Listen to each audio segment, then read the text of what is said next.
guys, this is Kristen Clark, Unmasked, with such a dear friend, and I'm so lucky that I get to call her friend, Ramona Galey, the fabulous, amazing Ramona Galey, who is back home now in the mountains. Yay. Yes? Yes, dear Oh, friend, I am home in the mountains. yay! Does it just feel wonderful? It feels really remarkably, perfectly magnificent. How do you really feel? Yes. I tend to hold back. Hold back a little bit on that one. Oh, Just to be awesome. clear, I adored spending the last 2 months with my family. I got Yes. to very close to several family members that I hadn't been real close to before, and I felt the satisfaction of feeling like I was helping, and just a lot of lovely things came from that and continued to arise from that. But yes, it's always, there's no place like home, as what's her name said in the Wizard of Oz. What's her name? What's her name? and Oh, keep going. yeah, it's full each time. Yeah. Yeah, it paused a little bit. You should. I wish you could have seen yesterday's video with Lindsay. It was pausing all over the place. It could not keep up with her and her energy. So, yeah, you there? I'm just Yep, gonna. I'm here. There you go. This is part of, I love this when this happens, where the recording gets a little funky, because that's life, right? Life is so raw and throwing things at us. And I love it when it happens in these podcasts. So I'm not sure how much of that you got to hear. Are you there? I heard it. I heard Okay. it. It's a long. Can you hear me okay? I can hear you. Can you hear me? I can hear you. I think you can't hear me. Cool. Okay. All right. Good. Can you hear me now? I can hear you. No, I can hear you. We could do a commercial. I can hear you now. Can you hear now? Can you hear me now? Anyway, I was saying, I love when. Well, I love what you said. Keep going. Go ahead. Go, girl, go. We have a delay. Okay, so I love what you said. I did hear what you said, and I love what you said, because that's what we came here for. And I love remembering that. I came here to mix it up. I came here for weirdo crap to happen on a regular basis. The weirder, the better in a lot of ways, right? And I think, once we start to really open up and we have this spiritual awakening, and we start recognizing that we're creating our own reality and stuff, it's so easy for us to start putting pressure on ourselves. Like, if I don't have a perfect life from now on, that means I'm doing it wrong. No. The stuff happens, and then we choose how to respond, and we get better and better at it. Period. Yes. Period. And the whole goal is to have fun and to feel good and to be like so in touch with our own freedom, and just be ourselves, to be who we truly are as much as possible. So I love that. So thank you. Oh, well done. God, we could just quit the video now. I mean, truly, that's, it's like we could sit and talk and chew and but that was the bottom line right there. It's, that is the bottom line, because yes, the whole, oh, my dreams aren't here, I must be doing something wrong. Yeah. And for me to embrace the I must be doing something wrong, and to be able to going, okay, I am doing something wrong. Where is it? Let's find it. Let's pivot. Let's clean it up then. And, I have so recently, and this is just like in the past couple days, moved into a space of, I want to go upstream. I want the path of most resistance. Because what I've learned is being here, and I'm so glad I get to talk about this with you. What I've learned recently in my little travels is I will get complacent. I will get in a space of comfort. It's like, look what I have manifested, a beautiful room, in a comfy little place. But the place isn't comfortable. The room is comfortable. My bed is wonderful, but the surroundings are not comfortable. And to find that comfort that I'm in and see, am I staying here out of fear? Am I staying here out of the fear of just going forward, getting back in my car and saying, you were close, universe, you were close, but that still wasn't my lobster. I ordered lobster. I didn't order chicken. And I'm loving,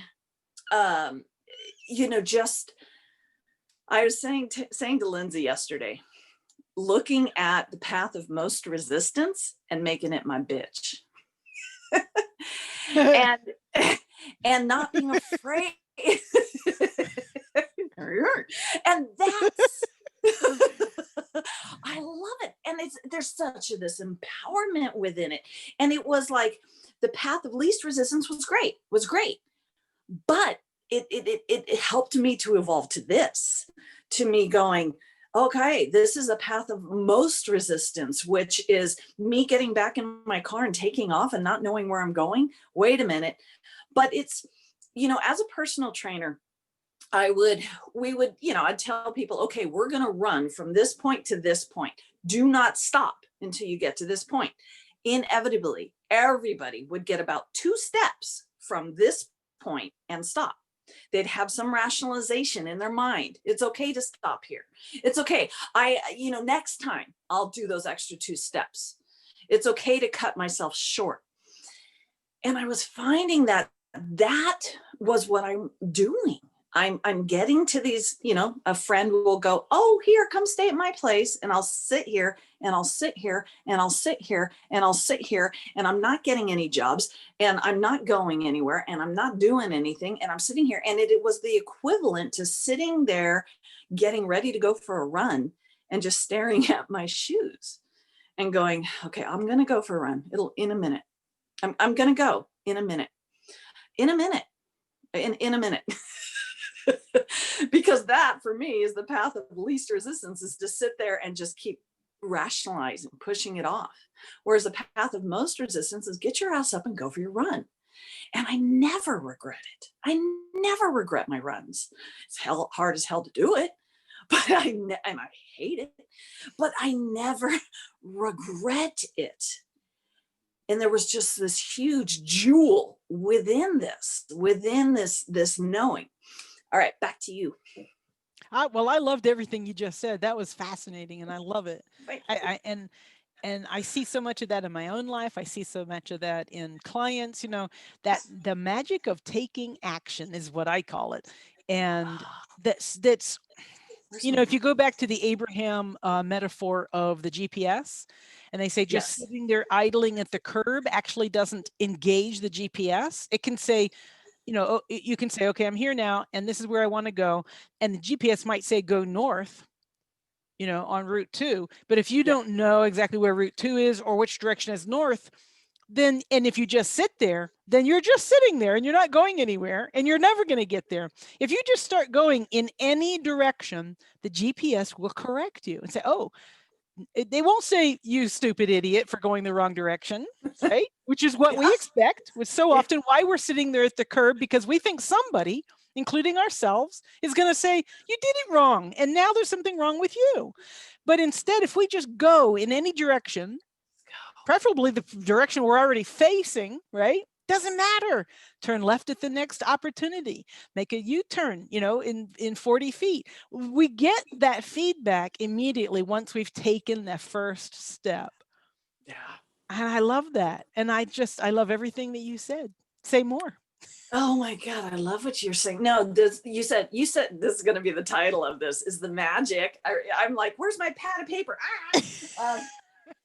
I'm just going to type it in. The magic of taking action. Oh my God, that is huge. And maybe just the action is taking a breath, right?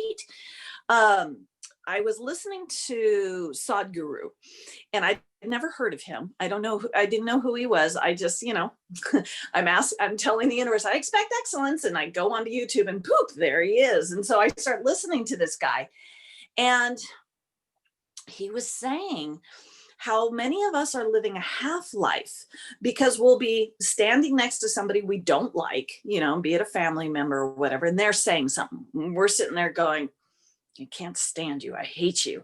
And so he was likening that to not breathing in. We're not breathing in what they are exhaling. We're not breathing it. So we're just doing little half breaths. And he goes, what happens if you either, number one, hold your breath because you're like, I hate you. Or if you're just taking little half breaths of, oh my God, how soon can I get away from this person? He goes, you're literally dying. You're not getting oxygen in. And through him saying that, I was like, oh my God, to inhale in something somebody said that you are like fully going, ah, to inhale it in and knowing through that inhale, you're transforming it into whatever you want it to be, joy. If you're living your life and you're walking around happy and joyful and excited and, excited anticipation of what more can I breathe in? What more can I breathe in? I want to breathe in more. Nobody has the power over you. I mean, I loved what he was saying because he was saying, we think we have this power over our lives, but somebody who has rocked our boat walks in front of our house and now we're suddenly in misery again. Yeah. Or you look at your car and you're like, oh God, I'm never going to have the car I want. Or you look at your bank account and it immediately knocks you down into misery. You're doing great all morning long. Everything's great. And you're like, okay, don't say the word money. Don't say it. Don't say it. And then somebody says money and you're like knocked back down into misery. And it's like, how much power are we handing away when we just get to go, no. I am joyful. I am excited. Breathe, say what you want because I get to breathe it in and I get to transform it into all the amazingness within me. And for me, that's the magic of taking action. I love, I love that you brought that up. Well, I love that you brought up the breathing. It's one of the reasons we actually scheduled this third time together to talk about breathing. And I think so much about breathing so much of the time as I'm helping women get into their bodies, to get more focused into their bodies, because so many women are focused outside of our bodies. Yes. By disliking our bodies, which holds them just a little bit, just perceptually speaking, of course, holds them just a little bit away from us. And the breath, if you think about it, breathing is the only thing that we do all the time, whether we're thinking about it or not. We do it when we're sleeping. We do not have to schedule it. We don't have to strategize it. We don't have to plan it. We don't have to pay for it. We don't have to dress it up. We do it. But it's unlike our heartbeat or our digestive system or all these other things that are going on all the time, whether we're focused on them or not. It's the one thing that we can really super control and be really focused in on and be really super aware of. And it's an incredible tool because you can breathe in anything wanted. It can be the person that's standing next to you that you're in resistance about or whatever. It can be a job. It can be food. It can be anything. We can breathe in what's wanted and intentionally breathe out anything that's not wanted. We don't even have to label it. We could just picture it as black dust or darkness or anything. It could be Brussels sprouts. If you don't like Brussels sprouts, you can be like, I'm imagining breathing. I had dinner last night with somebody who really didn't like Brussels sprouts, so that comes to mind. But the more we are focused on our breathing, the more intentionally we can get to mindfully checking in periodically. I don't mean concentrating on every single breath all day long, but checking in periodically, and especially if something feels off. When I feel off, I can go,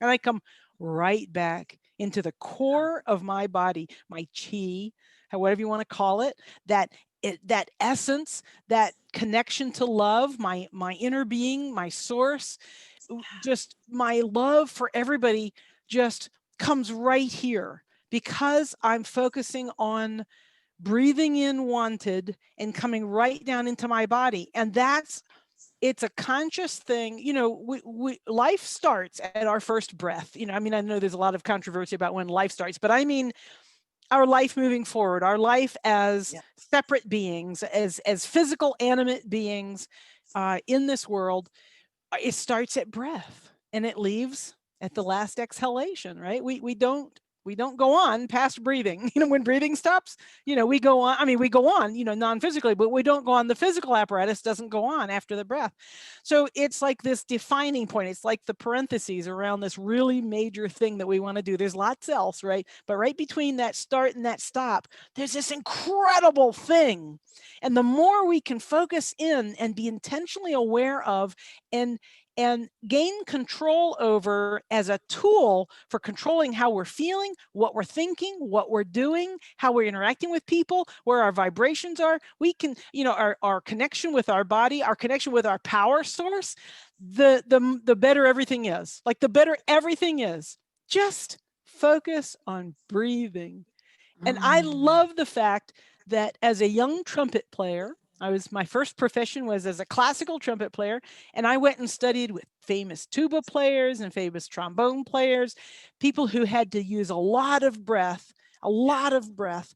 And I actually even was very honored to study at length with the only woman of a woman trumpet player who was a principal trumpet player of a major symphony at the time, and Susan Slaughter. She was like 5 inches shorter than me, and her lungs were by definition smaller than mine, and she had this incredible capacity. And so I was always learning how to breathe better, how to know what I was doing when I was breathing, how to learn, like how to relax into breathing, and how much more I could breathe when I was relaxed physically, which muscles, you know, that was like really gaining some insight into my own breathing and control over my own breathing, awareness of my own breathing, so that it was much easier for me to notice when I started working a little bit later in life, focusing on past traumas and letting them go, recognizing that whenever anything would, quote, trigger a memory or a thought or something, I would hold my breath and recognize, oh, okay. So I'm interrupting this whole like organic thing that's going on, that needs to go on, that I want to go on, that's incredibly magical and powerful. You know, the more it goes on, the better it goes on. And here I am interrupting it. So letting go of that tension, letting go of that habit, it's just a habit, you know, just letting go of that was so powerful, so incredibly powerful. And then when this whole thing happened with my sister, I have two sisters. One is now has croaked, has passed on, and the other one is the oldest of all of the five kids. And I spent 2 months with her, 2 magical, glorious months. Those first couple of days, she was doing a lot of breath holding. She was doing a lot of breath holding, and we talked some about it, and that didn't help. You know what helped? Me sitting right next to her while we were having dinner, watching TV, and as soon as I noticed her holding her breath, me, just as a role model, a nice, loud, good inhale, a good exhale. And her body naturally just responded and aligned up. And then she felt so much better. And then, of course, I felt better because she felt better. And it was like a better fest. Oh my God. Just through breathing. Breathing is so frigging powerful. It's unbelievable. Sorry, I've talked a long time. Now it's your turn.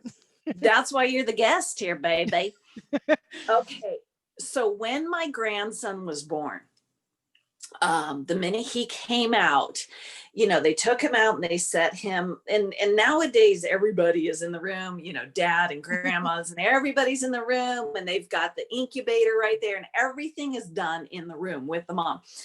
And the first thing they did was they set him, of course, right across her belly, and he's very, very blue, and he's not breathing because he just came out of her, you know, it's part for the course, it just came out, and you know, and they immediately whisked him away from her, took him over, you know, both nurses and the doctor took him over to the incubator, and they start really frantically working on getting him breathing.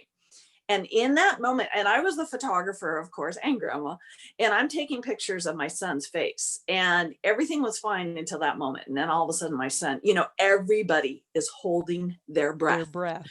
waiting for, except for mom, she's just gone through like 15 hours and she's just like going, come on, Theo, breathe for mommy, and the rest of us are like going, and I'm like, put my camera down and I'm like, come on, come on, come on, come on. And, the nurses are massaging him and they're just like, they're in a frantic state. You could feel that franticness to get him to breathe. And the minute he breathed, oh my God, The world breathed with him. Yeah, the whole room went, oh, and oh my God, how powerful was that? And in the olden days, they just take him out, smack him, make him breathe. Hey, whatever works. Yeah, I was thinking about you sitting next to your sister and going, breathe. The head. No, Ramona's much more gentle than that. But yes, how powerful, because it's life. It's life. Live. And this was the whole basis of that podcast with Sadhguru is he was just like, so many of us are living a half life just because we're not breathing, because we're not. And his definition of breathing was much bigger. It was definitely about not breathing in what other people are exhaling out. And it has to do with going through life with, I don't like you and I don't like you, and he was likening that to breathing. Anytime we're handing over our power in any way, shape, or form to anybody or anything to where it's knocking us off our joy, that's in essence the same as holding your breath. Yes.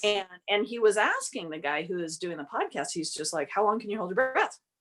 And the guy was like 30 seconds. And Sadhguru was like 10 minutes. And he's like, no, not even close, like maybe 30 seconds. And he goes, and then what happens? And he goes, I better take a breath or what? And he goes, or you're going to die. And he goes, so how many people are literally slowly dying?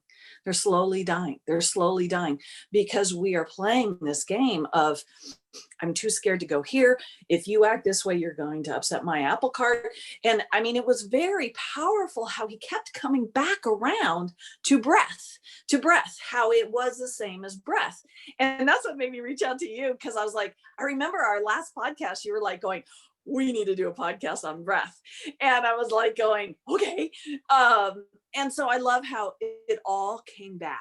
It all came back and I'm like, oh, I got to reach out to Ramona. And of course, the New Year's, January 1st, 2021, here we are going into, how do we want to move forward? How do we want to move forward? Not looking at anything as I did anything bad or wrong. I thought 2020 was the best year ever, but how there is, and I'm going to go right to you. There was this, I always stumble across my stuff that I write, and it really said something about breathing in the new, and letting, we're not looking for our exhales. We're not, oh, I got to breathe back in what I just exhaled. We're not looking for our exhales and frantically trying to bring them back in because there's something in them that we're going to miss.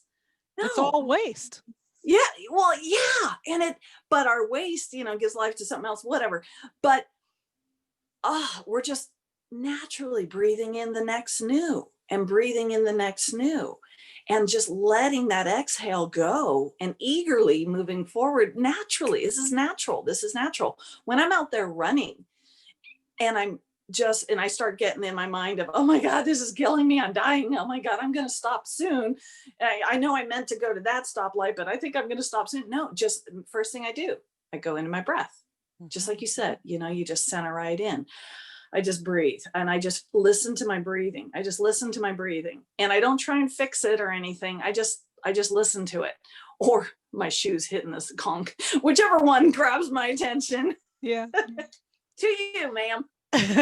Well, I love all the analogies you're making and the metaphors. And I just always come back to the body, and the breath is probably the biggest part of getting back into your body. But the metaphor that of living a life, only half living your life. Yeah. I just want to be really clear. It's not just, in other words, when you focus on the breath and get control over it in the way that we're discussing, an awareness of it, a habit of checking in on it, an ability to take any input whatsoever and breathe it in, breathe in whatever's wanted, or just breathe in resources. You don't even have to breathe in, if something's happening right in front of you, it's got your attention and you don't like it, you can just breathe in resources. You can just say, I'm right here. I'm separate from that. And I'm right here. And this is me, right? This is my column of power, right? This air column of power, you could think of it. And then as I breathe out, I'm breathing. It's like playing cards with a full deck, that saying she's not playing with a full deck. Imagine trying to play solitaire and then realizing later you had 2 cards that had fallen on the floor and you didn't realize it, right? So having all your resources and bringing all your resources to bear, that's what a full, deep breath gives you. And when you have that physically and you know it, your confidence level soars, your connection with your power source, which is your inner being, your instincts, your guidance, which you cannot receive if you're not in full connection with your body, right? Because it's speaking to us through our emotions and our sensations. That's it. That's our body. And so as we feel that guidance and as we respond and flow in response to that guidance, now we're going around the rocks, just like that fast river metaphor. We're just going around the rocks and we just keep breathing. We've always got those resources. Another breath, another breath. As a young trumpet teacher, I would have students, children and adults, who would consistently take in a very small amount of breath and then try to play the trumpet. You can't do that. You can... I wonder if this will work. Well, anyway, I don't have one here to show you, but you can get this puny little sound that doesn't have much resonance to it and doesn't really flow. It doesn't say anything, emotionally. It's just, you can kind of technically do it. It's that half life that you've been talking about. It's the half life. And so I would say, take a nice deep breath, relax, we'd work on breathing, and then they'd go, and I'd be like, like, and sometimes I would even say, how much do they charge for air where you come from? What do you mean charge for air? Well, you're breathing in like they charge a lot for it. And where I come from, air is free. So, and I guess this is my whole point. All of our resources, everything we could ever want, everything we will ever need is free.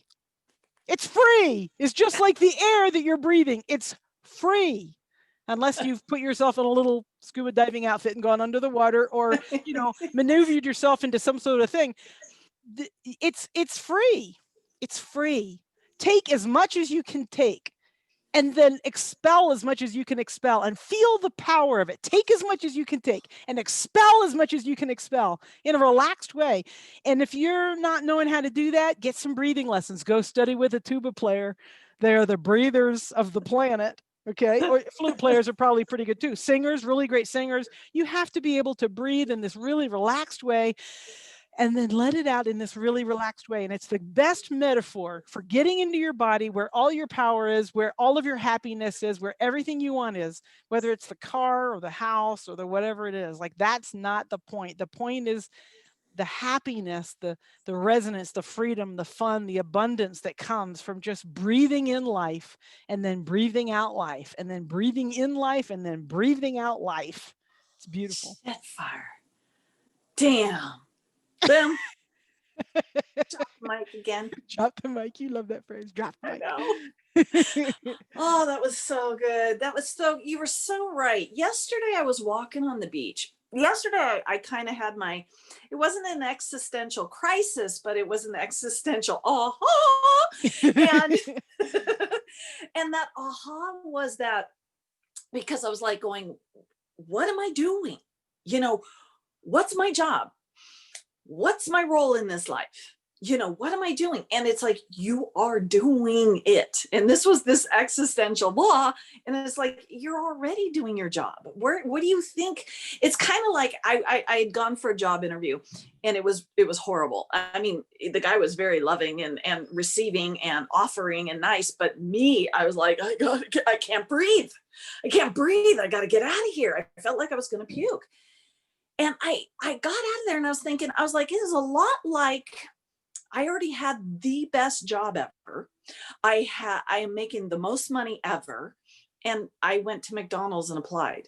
That's what it felt like. You know? Yeah. I was like, well, what the frick am I doing?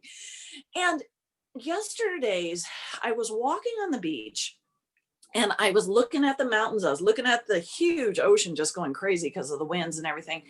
And I was realizing, this, and we've heard it said, and it's as we always know, you got to feel it, not hear it. Words don't teach. But it was, this world is my job. And it was so, there was so much love in it, and all I could do was breathe that in. And I just was breathing in. And it was so funny because I was walking on the same beach about a week before, when I was like going, love, the word love feels paltry.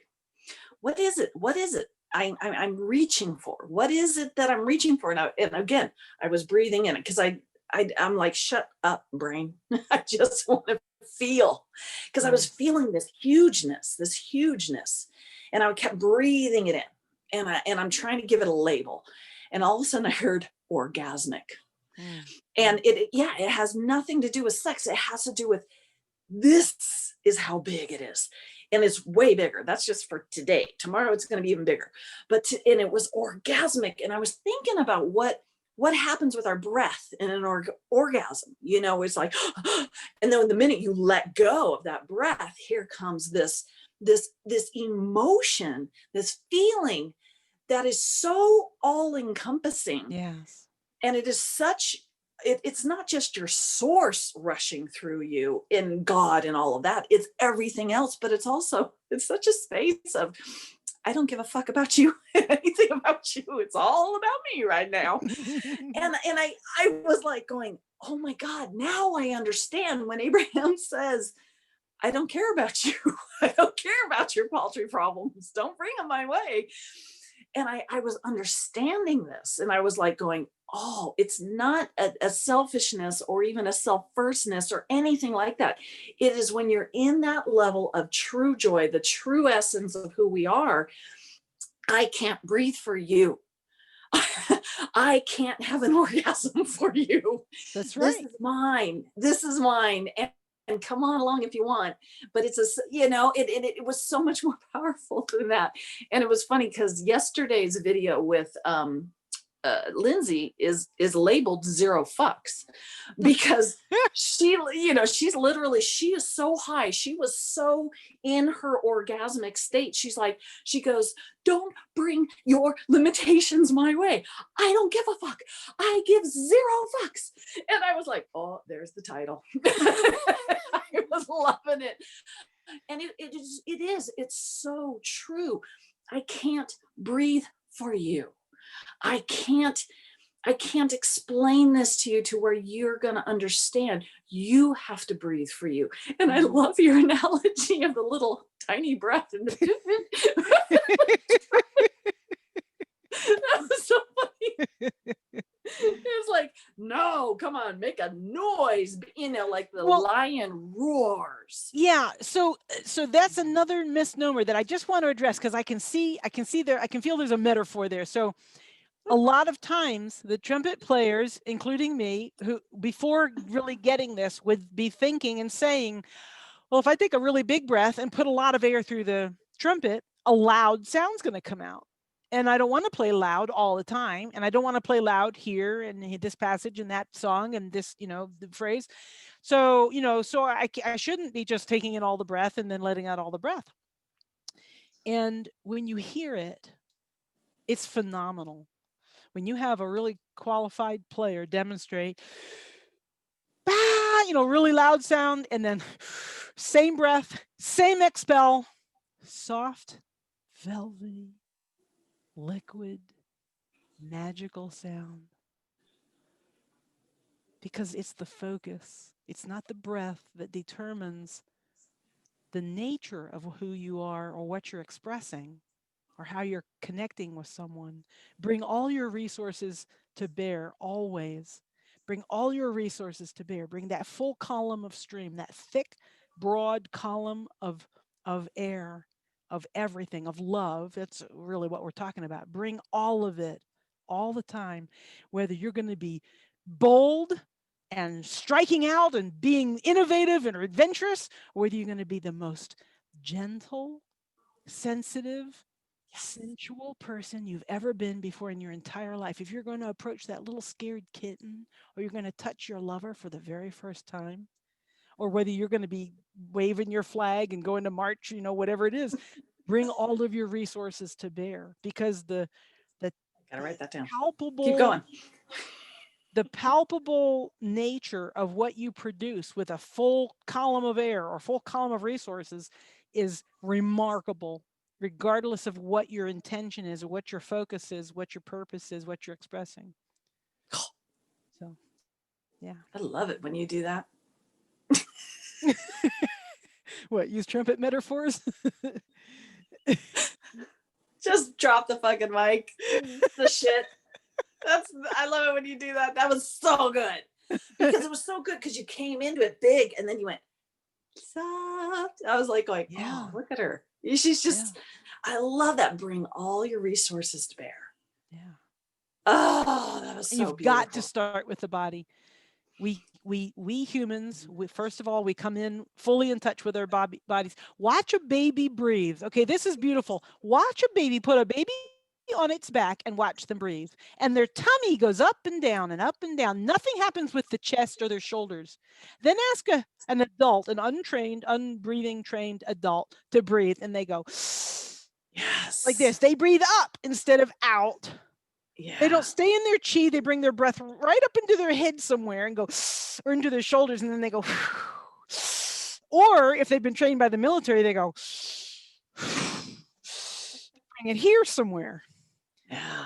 Keep it here. You can't quite see my stomach, but keep it in the chi. Bring it all the way down to the bottom and let your tummy push out in a way that's completely unacceptable socially. Just be fat for a second, okay? And then when you breathe out, you're bringing that.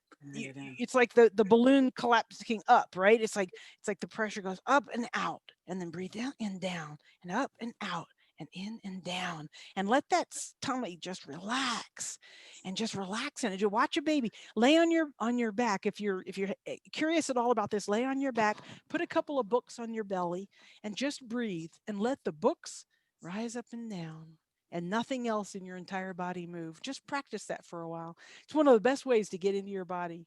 Just get into your body. Get into your body. Don't get discouraged if you don't learn it in a day because you've been practicing for a number of years, right? The other way. And watch a baby anytime. Watch their alignment when they sit, and watch how they breathe and imitate them. Or a dog or cat, watch, they all belly breathe. They all breathe the right way because they haven't been trained any other way. So get back into your breath means get back into your body, and then you'll find your intuition. You don't have to step 1, step 2, step 3, step 4, step 5, follow some, you don't have to just get into your body. Just get into your body. So. Oh my God. Yes, yes, yes. As a personal trainer, whenever I'm running with somebody, if they start getting side cramps, the first thing you do is you get them to breathe the opposite of what they're doing. Inhale and expand your belly out. Exhale, pull your belly in. Yes. And that immediately fixes that side. It's oxygen too, because yes, saying, you're bringing. You're not giving us resources. You're asking us to run, but with no oxygen. No, we're not. Good luck with that. Let's see how long you go. And that's what happens when I'm running. If I suddenly find myself, stumbling along and having a hard time, it's like, oh, okay, how am I breathing? That's the first thing I do. It's just like, where's my breath? Where's my breath? And oh God, I'm so glad that we ended up here, because So for you guys that are watching, before Ramona and I started, I said, we don't have to go into breath. We'll just let impulse take it. And I'm glad it did. I'm glad we're here because it's, oh my God, look at so many nuggets of wisdom here. So many.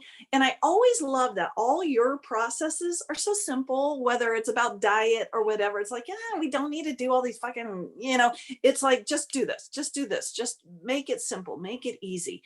Just feel into this one thing. And I love how, we did say, we set an intention weeks ago, really, to do a talk on breathing. But we entered this segment just fully in touch with our intuition, with our own guidance and trust. And that's all it takes. And you always end up where your intention is, either that or something better. Always, when all you do is just focus on yourself and just follow your guidance. My intention when I was running, because I'm still sweaty from my run, just before we came in here, was I expect excellence. This is how I'm going into my podcast these days, is like, I expect excellence. It's not even expect, because expect makes it feel like it hasn't happened yet. Yes. It is excellent. It is excellent. And if I say expect, I'm okay with that. Sure. But knowing at the same time, like you always say, bring in your resources. Here comes one of my resources going, of course you're expecting excellence, because it was excellent. Yeah. It was amazing. It was awesome. And, I love, that's my, Sanjala was asking me what my 2020, she did this fantastic 5-day thing to wrap up 2020 with this, just beautiful positiveness. And one of the first things was, what do you appreciate, or what? No, I think it was like day 2. What are you taking into 2021? What do you want to, what's your intention for 2021? And I was just like, I'm like, expect excellence. I love this so much. I love it so much that I'm like, this is what I'm carrying into 2021, is that I expect absolute excellence, because it is going to be excellent. I can't expect it if it wasn't. Right. But that reminds me so much of the stories that Abraham tells about, that there was a person, I'm not sure if the person's still on staff or what, but at one point there was somebody who would go the night before or the morning of a workshop, an Abraham workshop, and put all the materials on the chair. And with each one, they would say, oh, this was such a great workshop. This was an amazing workshop. This was so much fun. They're talking in the past tense, but they're telling it ahead of time, what we call a vortex story. And learn how to tell your own vortex stories. And you could practice on anything, I'm going to go for a walk in the woods, or I love looking back at, I haven't done it yet in the physical world, but I'm going to say, I'm looking back at the hike that I took this morning or this afternoon. And I had so much fun. And the sun was shining so brightly. And I remember I heard that one bird, and it was really, and you can just build this little picture of how you want it to go, but you tell it in the past tense. And it takes all of that. You can still use the word expect. It's okay. But it takes that pressure that you can feel about the word expect. Like, oh my God, if it doesn't go this way, I did something wrong, which is right. That's typically what the pressure always is. Oh my God, there's something wrong with me. Like, that's the bottom line always. And so it removes that to say, oh, I love thinking about that time when I bought my very first house. And I remember how I changed the door color, and it just really made it pop for me. And when I made it my own, I remember hanging my first curtains, and it's a beautiful vortex story for somebody who's never owned a home before, right? To just talk about it. Like, and I loved the housewarming party. I had never given a housewarming party before, and I invited everybody I knew. And we had so much fun. And I had so much fun showing off that one thing that made me buy the house. It was that sunken living room, or it was the room size aquarium, or whatever it was, right? And it doesn't have to be anything that you actually want. That's the thing I love about it. The vortex story, completely made up. What matters is your feelings, how you feel about it, how it makes you feel, because now you're matching exactly what you want. Now you're getting what you expect because you're matching it, not because you're pretending like it's going to happen no matter what, or because you're worth it, but because you're matching it. You become it. It becomes you. It has to come once it becomes you. Go into that a little bit more. I love this. Which part of it? I don't know. Well, Every day when I start my segment intentions, my segment intention is today was the best day ever. And then of course I will I don't really say because there's no because. It was today was the best day ever. And then the next line might be I love it when da da da da da, or I love feeling this and I love feeling that. And I definitely today was going really deep into the wonderfulness that was my deep knowing that this world is my job, this world is my office. Oh my god, even doing it makes me feel so good. I love this delicious delectable feeling of, yeah, you knew this all along. It's like going into a closet that's been in your room. It's your closet and finding a satchel of $20 million that you didn't even know was there. And yeah, I and love it's like, that metaphor. oh yeah, I forgot I put this here 10 years ago. You know, that kind of thing. It's like, yeah. I Yeah. mean, this feeling is so big. It's so wonderful. It's so, so, so magical. It's so and you had said this about the resources, how we have everything we need. And when I'm playing with, okay, the world is my office, the world is my job, there is no lack. I can't even possibly think about I don't have a house because there's a billion houses. There's 8 billion houses in this world. Choose one. This Yeah. world is you. This world is your office. This world is your job. Yes. And so every little dollar bill out there, every pile of $10,000 that has the thing wrapped around it or whatever, every bit of money out there is mine because this is my office. Absolutely. And It's just like the air. If you wanted to breathe in, go around and like breathe that bit of air and that bit of air and that bit of air, you could do that. You could spend your whole life breathing in other people's air. Or you could just stand right where you are and just breathe it in and let it come to you, right? But the thing about yes. we have everything we not want or need. I can just imagine, somebody who's maybe at the beginning of this journey or having a rough day or whatever, saying, well, that's easy for her to say, she has this and this and this. But it's just like air in this way too. You're surrounded by air again, like unless you're done the little scuba diving thing, which I scuba dive. I'm not making fun of scuba divers. I'm saying unless you've put yourself in a situation that you can put yourself back out of again. But if you're just in a normal situation of any sort, there's air around you and you can breathe it in. But if you don't breathe it in, it can't help you. Yes. If you've got an obstruction in your throat and you can't breathe, then that air can't help you. It's still there, but it can't help you. You have to breathe. And it goes back to, I love your saying. I think that should be the title of the Podcast. podcast. Yeah. And now I can't remember exactly how you said it, but I can't breathe for you. I think is how you said it. I cannot breathe for you. I can't breathe for you. You have to breathe. Okay. That's kind of like the basic bottom thing. That's why they slap the baby on the butt at the beginning, or maybe they don't do that anymore, but somehow you have to start breathing. And it's your responsibility to take as much as you can get. And I don't mean that in a selfish, greedy, cruel, way.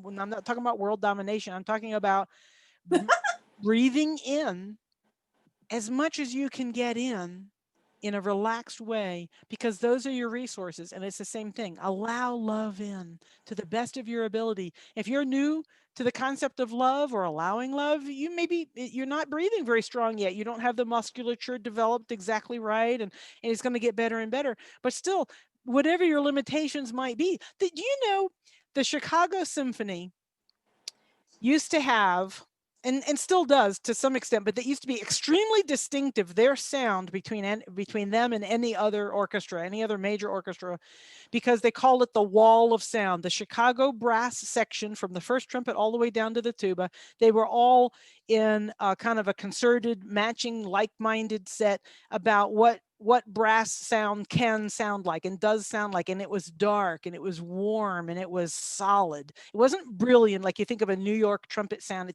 It's bright and it's brilliant. This was like that.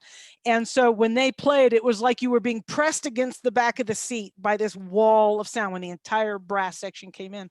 And it was led by two people, the one at the top and the one at the bottom. Bud Herseth, Adolf Herseth, was the principal trumpet player, and the tuba player had some sort of a problem when he was young. I don't remember the exact story, but he only had one lung. He only had one lung, and he was playing the tuba. And he was not a big guy either. He was a kind of a, and by the time I came on the scene, he was actually pretty old. But he still played the tuba like nobody's business. Solid wall of sound that blended with every other brass, and just push you right about and hold you there until they were finished with you. You know, they just had their way with you. And it was beautiful. I got to hear them in person once, and it was just remarkable for a young, trumpet player, very, earnest, aspiring young trumpet player. It was just so exciting. And that guy had to learn how to breathe. I'm telling you what, he had to learn how to use every bit that he had. And I love that metaphor because it tells me that I can do anything as long as I allow the resources to come to me, because the resources are everywhere. You talk about money, the money is just flying around us now. It's literally digital.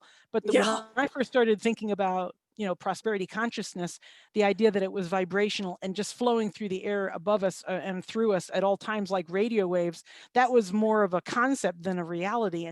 But the concept was you could just reach up and grab any of it as it went by. You could just say, oh, I'll take 3 of those, please, thanks, okay, cool, and spend it on something.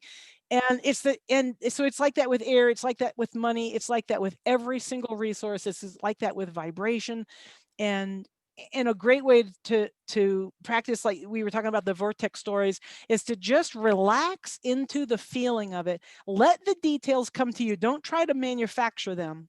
So if you're, let's say I'm homeless, I'm like, oh God, if I could just have a home, then I could get a job, and then I could have kids and whatever it is. Like everything seems to really pivot around this home that I want. I want the feeling of a home. And when I talk about the home, I'm not going to describe that it's got blue shutters or that it's right over there or that its address is 123 Main Street, unless those things feel really great. But if I'm homeless, they probably don't feel great. So what I'm going to describe is, oh, I come home every night and I love just getting in my bed, and it's so quiet and dark. I get to close my curtains that I picked out. You don't have to actually describe, what the bed looks like, what the curtains look like. Like, just get into that feeling of and I've got my own blanket now, and nobody can take it because I can just, ooh, and it's so soft. I love feeling how soft my blanket is on my skin, and I feel so warm and snuggly and secure and confident. And I just feel like I could go out and get a job because I've had a good night's sleep. And there's food in my refrigerator. And you don't have to say it's milk or it's meat or it's whatever. I have food in my refrigerator. I'm never hungry now. And I just love that. Just milk it, literally milk it for whatever feeling it is. And then just put it in the past, like, just turn it around just that little bit from present to past. That's where you get that real power, like that extra kick. Like, oh, I remember walking across that threshold for the first time. That was such a delicious feeling that I can't describe that feeling because I just felt like $1,000,000. And I know it was just a little thing, but I had friends there cheering me on. And that meant so much to me that I had people who cared about me, just anyway. So I'm really going on, but that's the power that that's the power of the vortex story. That's the power of matching the vibration of whatever it is that you'd really like to have. You can go from, I remember when I first started practicing all this from Abraham, I had to switch it to, wouldn't it be nice if? And then sometimes if it was something that was really far away that I didn't believe I could have, or I'd never had before, and I didn't know anybody who'd ever had it, and I just, couldn't believe that anybody really had it. They were probably making it up. If I was that far away from it, I like thinking about being able to appreciate something like that. Yeah. Just, those little tiny baby steps, but just really focus in on how does it feel to say this, to think this. If it doesn't feel good, come back a little bit, shorten your stride. You're trying to reach too far. Just reach just a little tiny bit above where you are, and then just a little bit more. And it gets easier and easier the more you practice it.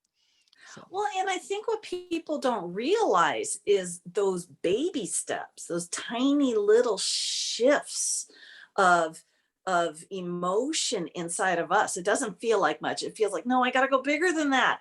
And it's like, no, just that little tiny shift within us is an enormous shakeup of our universe, Absolutely. of our, yeah, you know, and I say universe, YOU, universe. Yeah, I It's a like that. huge, yeah, I know, I do too. It is, it's a huge shift. And all of a sudden your whole day is just really shifts. And it's like, whoa, I didn't do much. And look what I did. And because my mentality, I love the part of me that's like, no, go bigger, you know, I can go bigger, I can do better, I can do 10 more miles, you know, I'm that is my mentality. So and I love that part of me. I tend to do that. I tend to I do go, too, by the way. I, I do tend, and I'm like, oh my gosh, I want the whole enchilada right now. I don't just want the little bit of meat that's in there. I want the whole thing. And you know, but I do catch myself and I'm like, take that breath, slow it down. And one of the best analogies is I just on my run, I was on a hill and I was like, there's no way I can keep this pace and make it to the top of that hill. But if I take this down to a baby run, and I call them baby runs, I've always called them baby runs, and it's basically a shuffle, but you're still jogging. You're not, you haven't broken down, you haven't broken your stride, you're still Right. jogging. And when you like break and walk and just go, I'll do better tomorrow. There's just Yeah. something versus if you just shuffle, shuffle, shuffle, shuffle, shuffle. When Yes. you make it to that top of that hill and you did it, even if it was a baby run, you still ran. And it was like, I did it. There was just something so powerful in that. I And love this analogy. That's I do beautiful. I really love too. that. Yeah. And you know, every time, and it was a friend of mine that brought that to me like 30 years ago. And, you know, she had shin splints, so she wasn't going to make it to the top of the hill. And so I was like, oh, okay, well, I'll walk with you. She goes, don't you dare. And I'm like, yeah, but I can't run to the top of that. And she goes, okay, then you just baby run. You just do as little, as tiny a shuffle step as you can, but do it. And it was, oh yeah, you know, it was everything. Yeah, that's beautiful. Go, Ramona. Well, I love that analogy, and I was also thinking of a different analogy too, about this whole thing about making a little tiny change and getting this huge result. Because you know, I mean, it's perfect. You take these little baby steps, but still in the style of running. So you shorten your stride, and you don't go up as much, and you don't go out as much, but you're still running. And if that's important, like to you to run to the top, then that enables you to do it. And then you got that huge influx of confidence and satisfaction, and that's beautiful. And a different sport, golf, which is like the opposite of running, right? Is like so like quiet, The opposite. you Yeah. know, walking and standing, but you've got this club, right? And it's got a face on it, and you're going to hit the golf ball, and you want the golf ball to go straight down the what is it called, the fairway? Yes. Fairway. So if you change the angle of that golf club 1 or 2 degrees, just the smallest amount, it will go off to the right or the left hundreds of yards. Yes. Huge. When it leaves your golf club, your head, the head of your golf clubs, yeah, I know this, and it goes off, it doesn't look much different. It doesn't look any different at first. It only looks different as it goes further and further and further, and you actually get the manifestation. The manifestation of where that ball lands is way over there. And you'd be very easy to say, well, I can't play golf. This game doesn't work. This golf club doesn't work. This ball sucks. Okay. Wrong ball. I know, But guys, just don't do that. change the angle just the smallest bit and leave everything else the same. If you feel good about your swing, if you feel good about the course you're on, if the weather's not too inclement, if everything else is pretty good, and you've just got this one little, and this is just tweaking our thoughts and our feelings just a bit.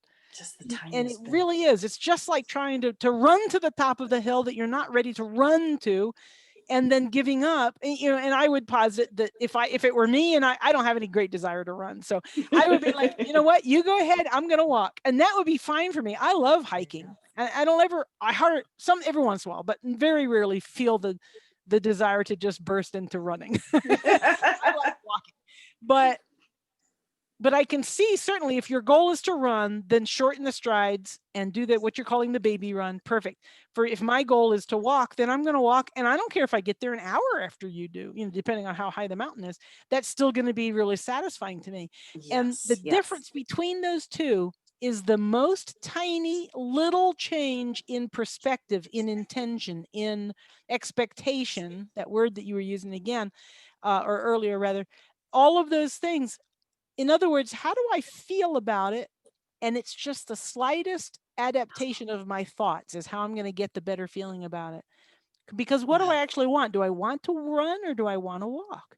Do I want to really push myself or do I want to have a good time? All of those things are perfectly acceptable and normal and beautiful and satisfying and wonderful and fun and free, depending on what you want. Depending on Yes. what you want.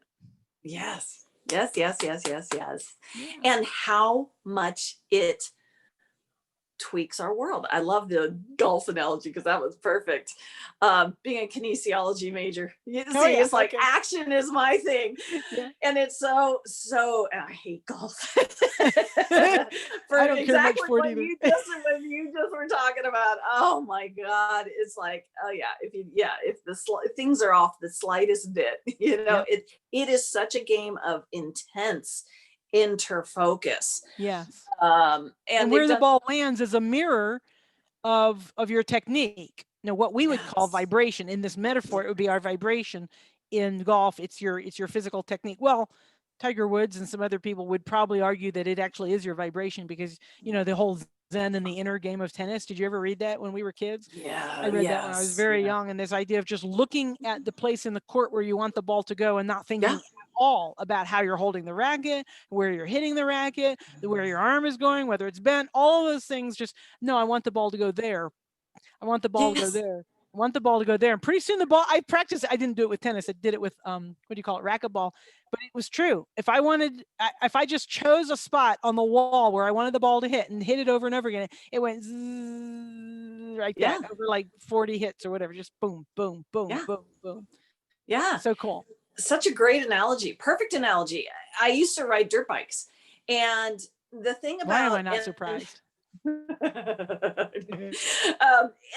the guy who taught me, he was he was the biggest love of my life and the biggest pain of my life too.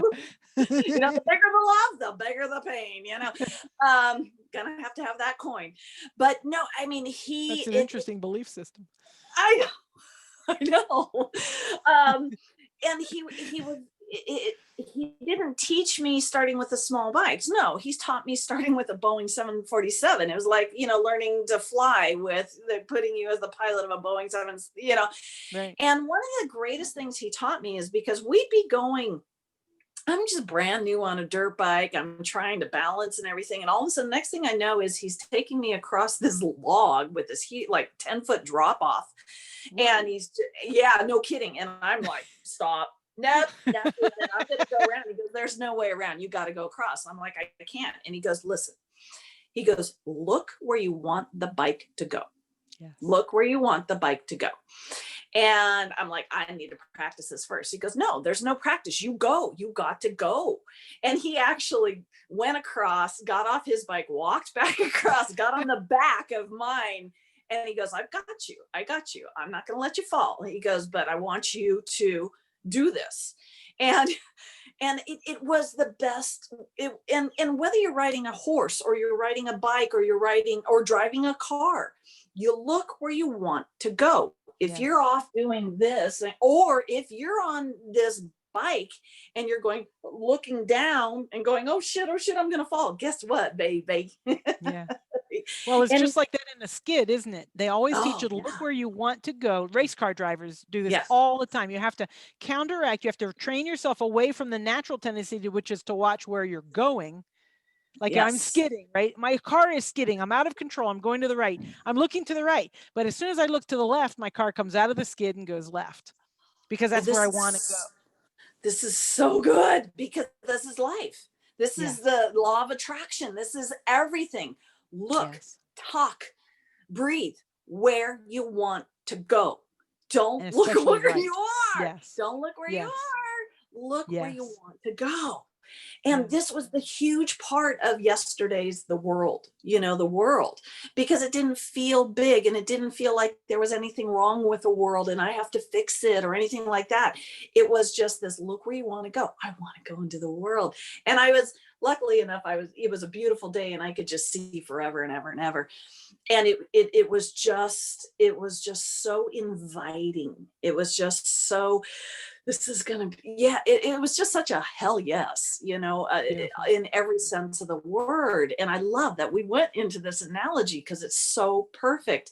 I'm gonna find, of course I was I one of the well, on the front of my phone when I very first turn it on, there's a picture of a lion and it says, take a deep, oh my God, it says take a deep breath. I didn't even realize that. But it says, let me bring it back I up. saw the rest of it and remember. Yeah, take a deep breath and remember who the fuck you are. And then down at the bottom, I put in expect excellence. Oh, I love that it said Because you don't want to breath. remember necessarily who you've been or even who you are right this second. You want to remember who you truly are, Who you which is so truly much are. bigger. Because we're Yes. physical and we're non-physical. So who we truly are is literally bigger than we, the physical, actually are capable of being. Because who we truly are is all of us. But when we remember that, we become so much more. We expand Yes. so much faster and so much more easily, and so much more fun, and more freely, and just we just we just pop into expansion. Just oh, who I really am is this. Oh no, it's this. Oh no, it's this. Like bigger and bigger and bigger. I love that. Yes. I love that. Yes. Yes. And going back to the looking where you're going, Abraham says, talk about being over there. Don't talk about what's going on here. Talk Yes. about being over there. And then they stopped themselves and they said, wait a minute, no, just be over there. Yes. See yourself over there. Yes. And that was what you were talking about the bed, and it was so soft, and Yeah. that's what all of this is. This is that just where you are right now is past. And Yes. I don't know if you saw this, but I posted this beautiful picture of a horse, the Yes, I gorgeous saw. black horse. Yeah. And it said, yesterday's grand epiphany is today's playing it small. Yes. And that's what you just did. You're like, and it's Yeah. bigger, and it's bigger, and it's bigger. And then when I try to make it bigger, it doesn't work. No, It it gets bigger all on its own as long as you focus on who you truly are. Yeah, and if you just Breathe into who you truly are. I know, just and breathe in and hold the fuck on, because when you let go and let it get big on its own, it's like what happened to me on the beach yesterday, where it's like, okay, no, you're not just going to get a job. We're talking the whole world, baby. And Yeah. it felt so right. It wasn't like, oh, this is too big. It was just like, oh, duh. Like I said, it was that satchel of $20 million in my closet. Oh yeah, I knew this. And Yes. each time I step into something even bigger, like during our podcast, which is just tons of expansion, it's like, oh, I knew this somewhere in me. Yeah, I knew this. It's all about remembering. It's all about remembering who we truly are. We don't actually have to do anything. We already are it. We're just working to remember it, and by being it, we remember it. We match it. It's like so many people try to talk about it. They really try to do vortex stories or rampages of appreciation, or they talk about what they want, but the common habit, and which is understandable, we're trained like this, to tell the exact truth and to feel uncomfortable with any untruth, which is to say, well, here I am right now, but what I'd like to be is over there, even though I don't really think I can get there. That's basically the message we keep telling ourselves through lots of different words and lots of different vibrations. I want this, but I know I can't have it. I know that it's going to be really hard to get it, and so somebody else doesn't have it, but I really want this, but okay, but I recognize that I probably should be patient. It's like back and forth, back and forth, back and forth, which is, I think, why Abraham says, talk about it, okay, but don't talk about it, because you're no good at talking about it. You suck at talking about it. Just be it means get into your body and feel it. Then your talk is very powerful if it comes from there. Like I was doing earlier, like I feel my bed, I'm talking from the vibration of it. I'm not talking from the thwarted desire of it. Yes. Different ways to talk about things. Oh, I that, love that. yes, yes. Can you Thank you. believe it's 11:11 Oh for my me? gosh, we've been on this over an hour. I know. Holy I shit. thought we I maybe just 20 minutes or something. I right? Oh my god, thank you. Thank you. Because I just went, it's been an hour and 11 minutes. How the fuck did that happen? Holy shit. That's what this is. Oh my God. And I'm so glad that it did, because that's that flow that you and I are talking about. Yeah. You see these athletes that get in on a Into big the wave. zone. Yeah. Oh my God. Yeah. Whatever we want to call it. And it's, you get into that zone, and there's no room for you to, this is that orgasmic state. Yes. You can't think of anything else. Truly, if for those people that are watching, if you've ever truly had an orgasm, there is that pop moment, Yeah. where you can't think of anything else. It's not a possibility. You can't be worried about COVID. You can't be worried about somebody hearing your screams.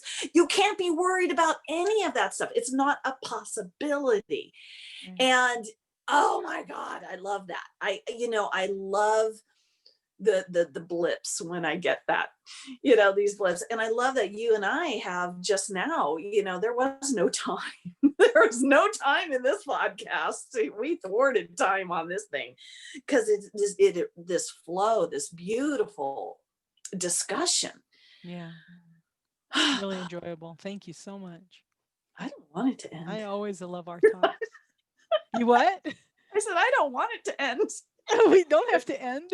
Probably our listeners would prefer that it ends soon at some point anyway. I know. Yeah, but we don't have to. We don't ever have to stop. Actually, when I was running today, I was thinking about, during my podcast, I always try and go an hour, but it never works. There are times where it's only been 30 minutes and I'm like, oh, that was good. We need to end on that. But in comes the rules that it needs to be an hour. And and inevitably, every time it starts going, it went from to, and I'm trying to bring the amazingness back, and yeah, no, and just seeing how I do that in life as well. But and so what I went into this podcast with was that I'm going to listen to that. I'm going to listen to that. That was good. That was perfect. Yep. Finish on that. Yeah. And if it was a remarkable, just magnificent job of that, just every single one of your episodes, every conversation I've had with you included, just really following your guidance, just so beautifully, such a wonderful role model. I love that. And I appreciate that so much about you. Thank you so much.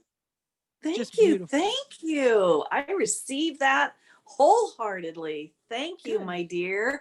And I am so excited to see where we're going in this next step. I'm so excited. Anticipation, little kid at Christmas. Oh my God, I can't wait to rip open the next amazing gift. And oh my gosh, thank you, Ramona, for making this the best. Just when I think I can't get a better podcast, I'm like, okay, up the game. Everyone is better than the last. And thank you for bringing that and being that, and so many wonderful, wonderful, wonderful gifts in this. Oh, thank you. We're just matching each other. That's all we're doing. It's not hard. It's not hard work, right? And we're not trying. We're not earning it. We're just matching each other. It's just beautiful. We're just matching who we are more and more all the time. It's beautiful. Thank you. Awesome. All right, my dear. Have a wonderful, wonderful New Year's Day. Thank you. And I'll talk to you on the next one for sure. All right. Take care. Thanks. Bye.